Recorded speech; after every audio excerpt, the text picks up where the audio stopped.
नमस्कारम। मैं डॉक्टर रेखा वर्मा, सह आचार्य, राजकीय वांगड़ महाविद्यालय डीडवाना से।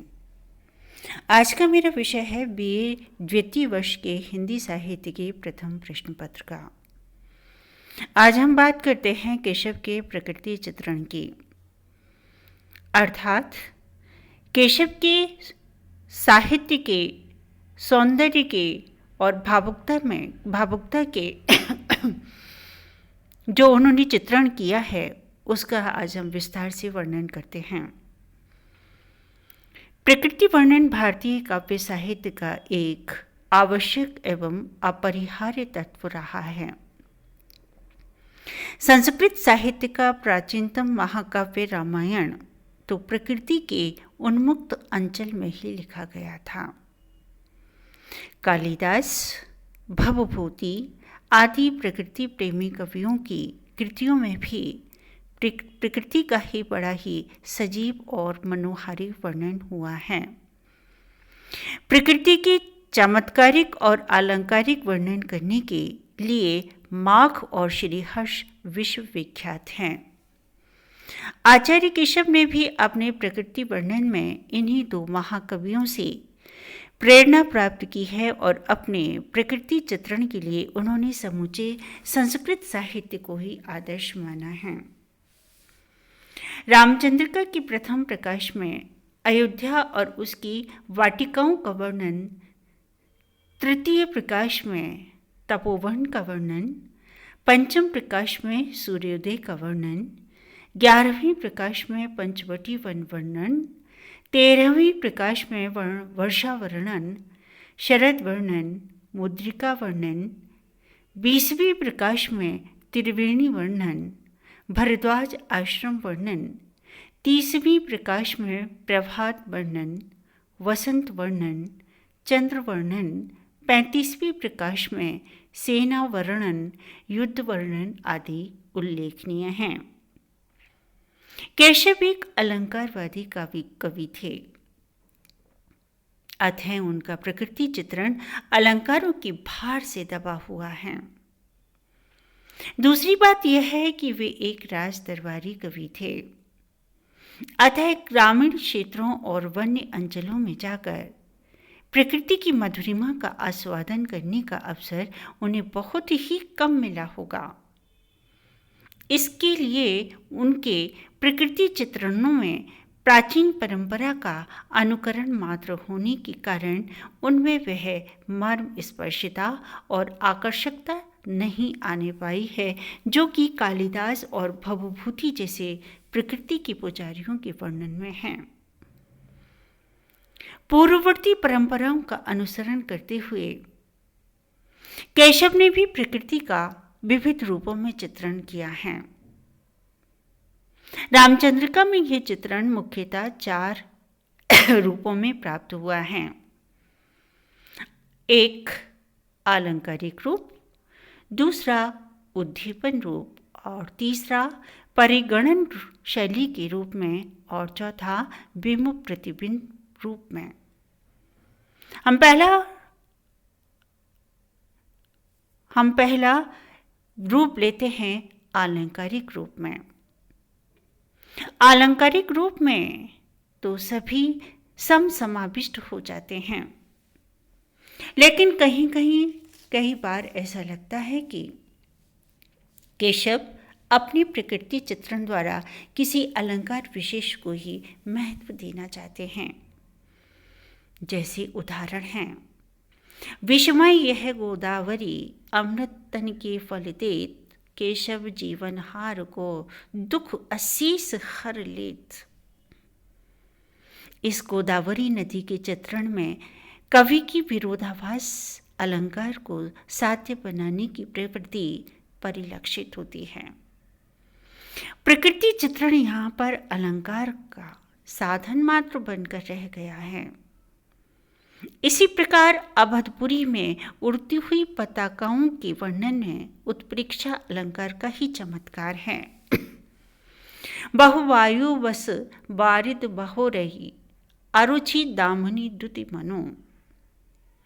परंतु कहीं कहीं पर ये अलंकारिक चित्र भी बड़े सुंदर बन पड़े हैं। उदाहरण है। सूर्योदय का वर्णन करते हुए केशवदास ने लिखा है, अरुण गात अति प्रात पद्मनि प्राणनाथ भय, मानव केशवदास कोक नद कोक शोकमय, परिपूरन सिंदूरपुर केंधो मंगल घट, कीधो सत्क्रे छत्र छायो मानिक मयुक पट, कैसो नित कलित कपाल यह किल कापालिक काल को, यह लाल केंधो लसत दिग भामनी के भाल को। पंचम पंक्ति में सूर्य को काल रूपी कापालिक का खून से भरा हुआ कपाल मान लेने पर कुछ आलोचकों ने केशव को आड़े हाथ लिया, परंतु प्रभातकालीन सूर्य के विषय में सुकुमार कल्पनाओं की आवश्यकता थी, पर केशव तो अलंकार चाहिए और चाहिए नई युक्ति।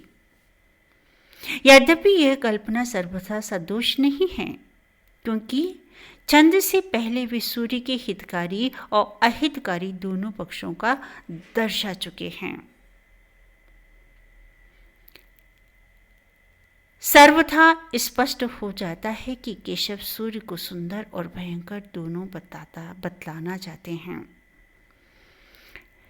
लेकिन क्या सवेरे ही सवेरे कापालिक की कल्पना पूर्व पर प्रवेश करने वाले शकुनापेक्षी राम के लिए अशुभ सिद्ध नहीं हुई?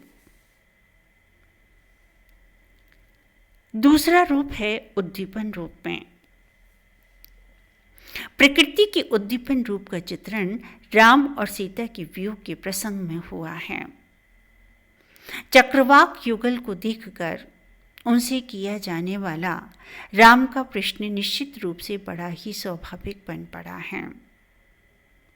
उदाहरण है, यह बैर न चित कछु धरिए, सिए देहु बताए कृपा करिए।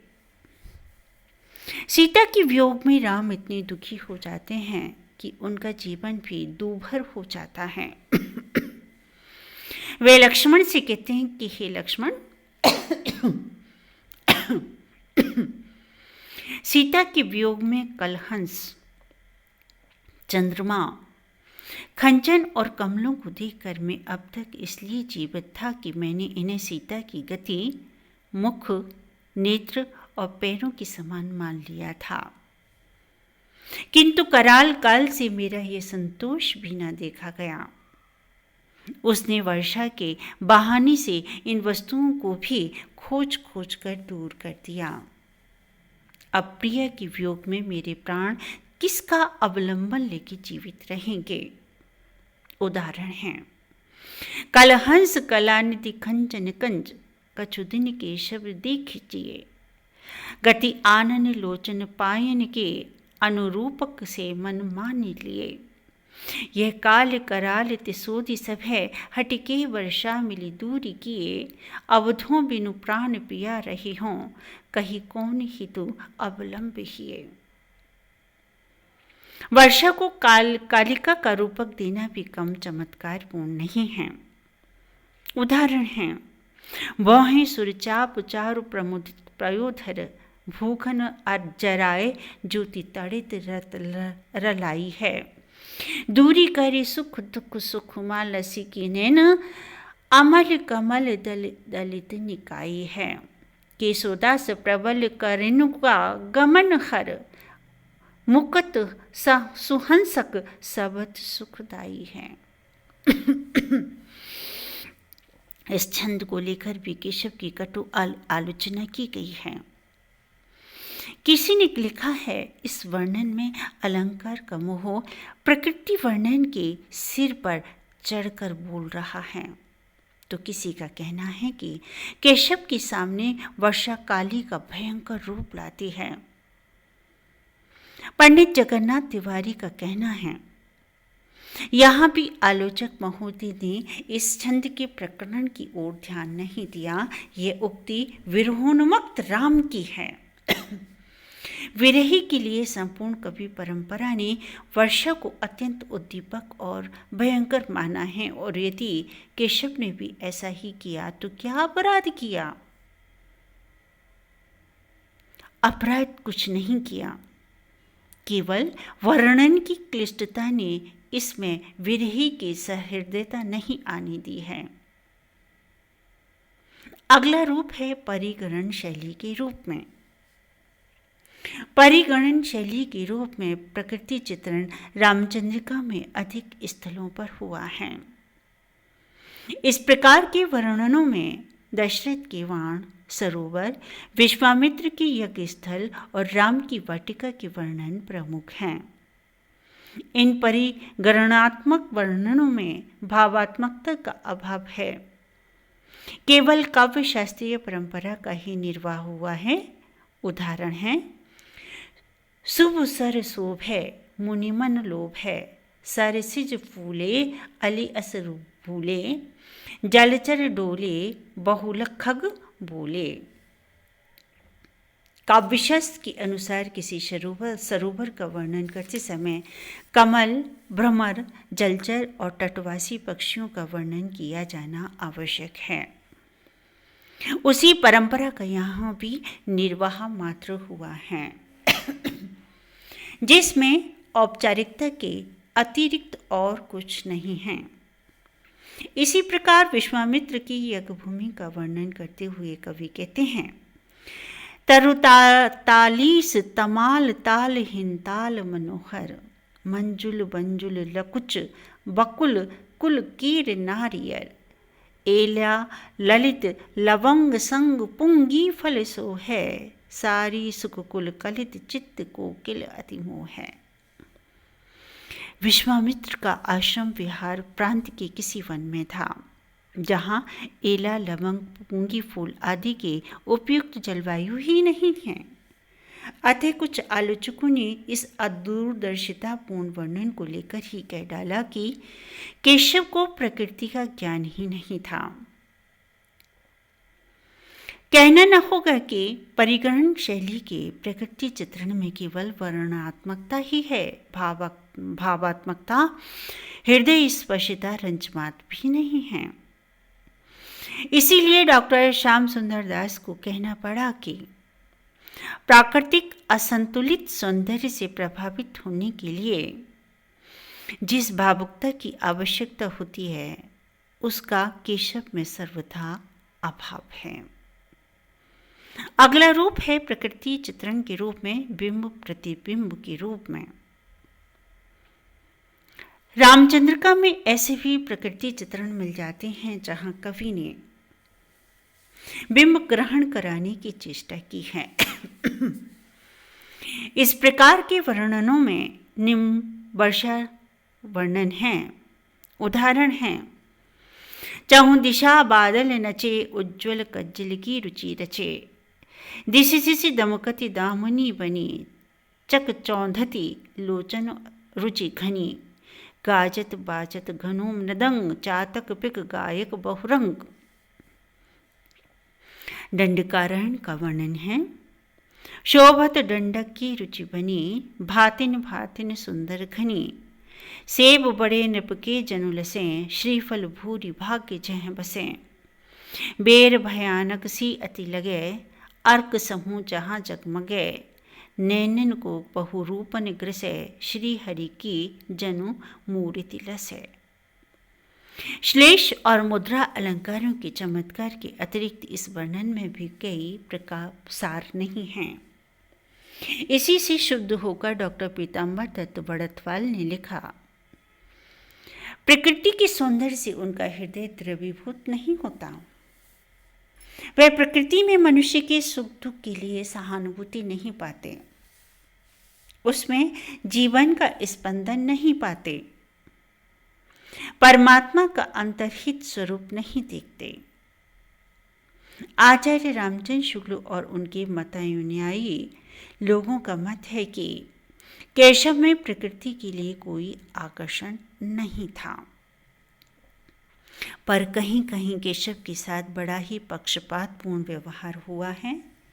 जैसे शुक्ल जी की इन शब्दों को लिया जा सकता है, चारों ओर फैली हुई प्रकृति के नाना रूपों के साथ केशव के हृदय का सामंजस्य कुछ भी ना था। अपनी इस प्रवृत्ति का आभास उन्होंने यह कहकर किया है कि देखे मुख भावे अन देखई कमल चंद, ताते मुख मुख सखी कमलो ना चंदरी दिया है। ऐसे व्यक्ति से प्राकृतिक दृश्यों के सच्चे वर्णन की भला क्या आशा की जा सकती है।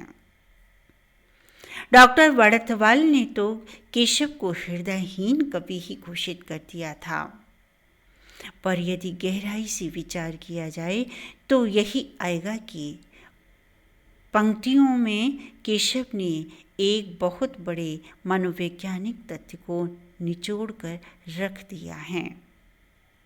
यदि एक ओर किसी अनिंद्य सुंदरी का मुख हो और दूसरी ओर कमल और चंद्रमा, ऐसी स्थिति में रसिकों को कमल और चंद्रमा कैसे अच्छे लग सकते हैं, इस बात पर किसी भी आलोचक ने ध्यान नहीं दिया। सच बात तो यह है कि केशव ने अपने महाकाव्य में जो प्रकृति चित्रण किया है वह व्यापक होने के साथ साथ आलंकारिकता से जुड़ा हुआ है। उन्होंने माख और श्रीहर्ष की परंपरा का पालन किया है, पर कहीं कहीं अलंकारवादिता के चक्कर में पड़कर उन्होंने अर्थ का अनर्थ कर डाला है।